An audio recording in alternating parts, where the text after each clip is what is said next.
पति पत्नी में जैसे लड़ाई हो जाए या भाइयों भाई जो भी हो, पति पत्नी में ज्यादा महाभारत होता है। अभी तो बहुत ही बुरी कंडीशन चल रही है, तो सोच ही लो। आधे से ज्यादा लोग तो इसीलिए डर रहे कि मैं शादी नहीं करूंगा अब तो, बहुत बुरी हालत है। तो अगर झगड़े हो भी जाए ना तो पति को 2-4 घंटे के लिए घर से रवि भैया वो देख रहे भाभी को कि देख के रहना भाई। नहीं नहीं डरना नहीं है, बढ़िया है वो तो।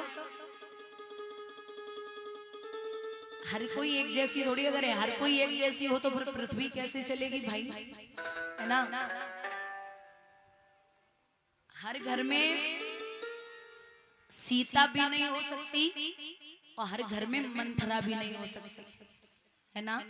हर घर में अगर सीता हो जाए तो पति का साथ देने के लिए पता नहीं कहां कहां रहे, और अगर हर घर में मंथरा हो जाए तो एक भी घर में बिना कलेश के कोई घर नहीं बचेगा। तो इसलिए ऐसा नहीं है कि हर माता एक जैसी होती है भैया। हर चीज सामर्थ्यदायक है इंसान की, लेकिन अगर क्रोध कंट्रोल कर लो तो फिर घर कभी नहीं बिगड़। थोड़ा सा गुस्सा कंट्रोल करना है।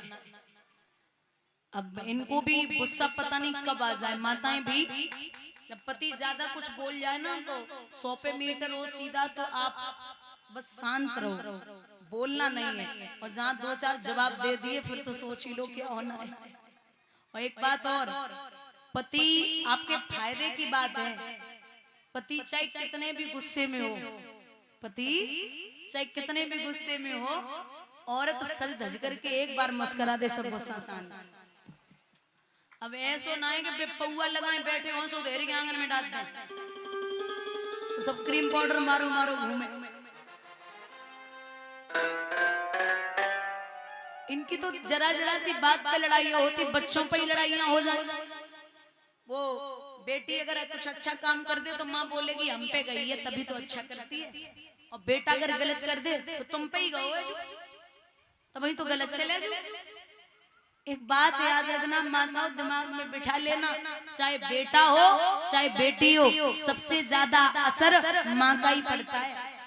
और माँ का असर न पड़ता तो विश्व सर्वा ब्राह्मण के यहाँ राक्षस रावण पैदा नहीं होता। और अगर माँ का असर न पड़ता तो हिरण्याकश्यप राक्षस के यहाँ भक्त प्रहलाद पैदा नहीं होता।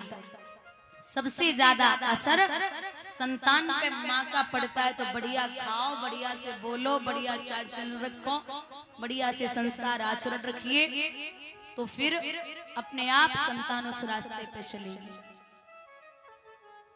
यहाँ आवाज लगाई है,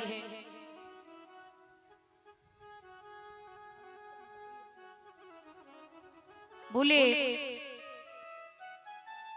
कि मतलब सर्प जब डाला क्रोध में, और क्रोध में जीव ही सबसे ज्यादा चलती है।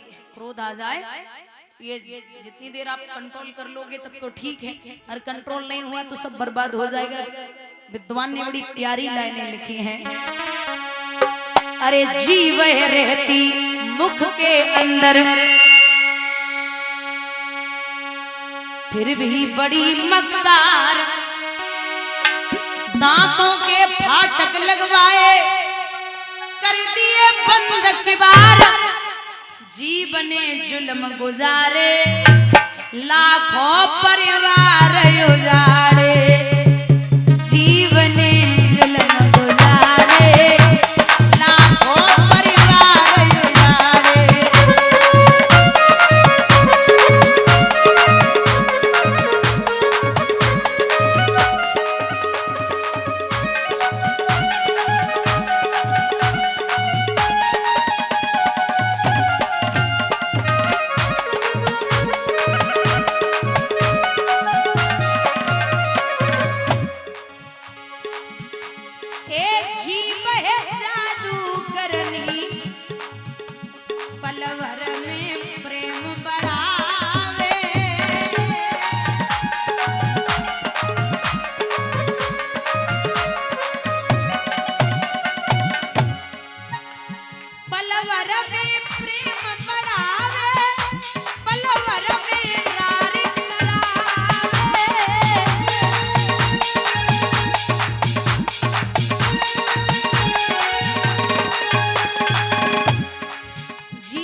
बने जुल्म गुजारे लाखों परिवार उजाड़े।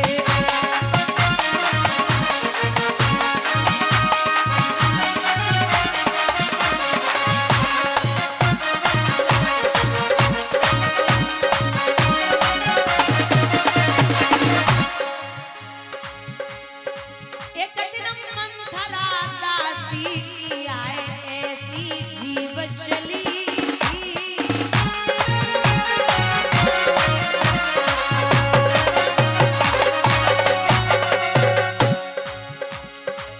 ऊंच नीच समझ आएगी के कई कीमती हरी थी।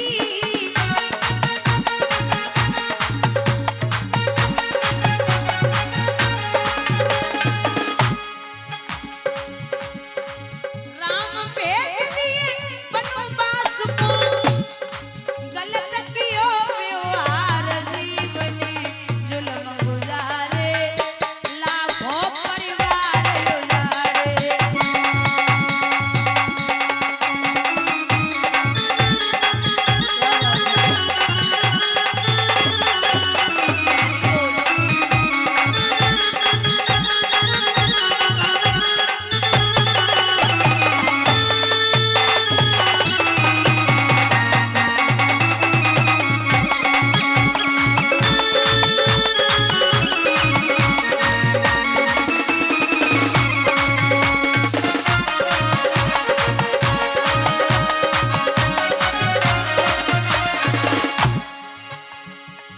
एक समय था ऐसा द्रौपदी की जीव चली थी।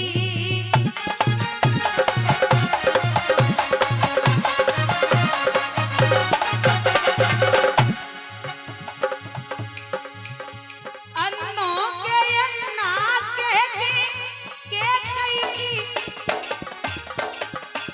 अन्नों के अन्ना के फिर जोर से वो तो हंसी थी।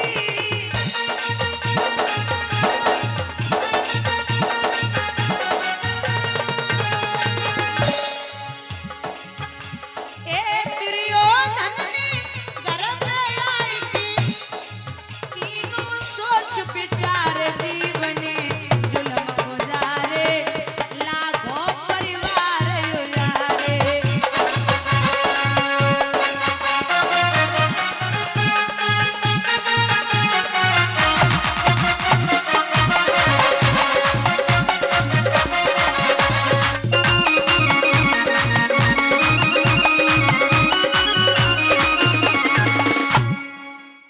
भैया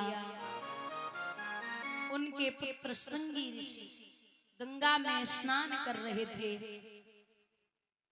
उनसे कहा कि आपके पिता के गले में मृतक सर्प पड़ा है। तो संगी ऋषि ने उंजली में जल लिया और श्राप दिया है कि ओ धन के मत वाले राजा, ओ माया मद के दीवाने, मेरे हाथों से लिख दई है तेरी मौत तो विश्व विधाता ने। बस सावधान बस सावधान, ओ तक्षक जीवित हो जाओ, साथ में रोज इस पापी को दुनिया से यमपुर पहुंचाओ। हम और आप आए 7 ही दिन में और जाना है 7 ही दिन में। भागवत के 7 ही अक्षर हैं, 7 ही महाद्वीप हैं, 7 ही समुद्र हैं, 7 ही भामरे पड़ती हैं, 7 ही दिन का श्राप लगा, 7 ही दिन में उद्धार होना है। बोलिए गोविंद भगवान की। परीक्षित ने राजसी वस्त्रों को उतार दिया। परीक्षित ने राजसी वस्त्रों को उतार दिया, योगी वस्त्र धारण करके हर हर गंगा के किनारे पहुंचे, जहां 88,000 ऋषि एकत्रित हैं। व्यास भगवान भी हैं, लेकिन कोई ऐसा नहीं है जो 7 दिन में परीक्षित का तारण तरण कर सके। इतने में सुखदेव जी छिटकाए थे केस, जा पहुंचे उस भूमि पर लिए दिगंबर भेष।